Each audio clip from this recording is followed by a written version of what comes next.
1981 সালের 30শে মে বাংলাদেশের রাষ্ট্রপতি ও বিএনপির প্রতিষ্ঠাতা জিয়াউর রহমান নিহত হওয়ার পর খালেদা জিয়া বিএনপিতে যোগ দেন।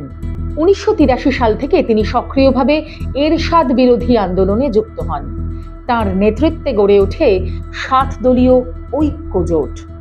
দীর্ঘ 9 বছরের আন্দোলনের মধ্যে দিয়ে তিনি ধীরে ধীরে রাজনীতিতে নিজের অবস্থান তৈরি করেন। এই সময় তাকে প্রায়ই রাজপথে দেখা গিয়েছে।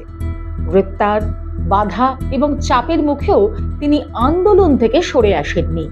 এই সময় থেকেই তিনি আপোষহীন নেত্রী নামে পরিচিত হন। 1990 সালের গণ আন্দোলনের মধ্য দিয়ে এরশাদ সরকারের পতন ঘটে।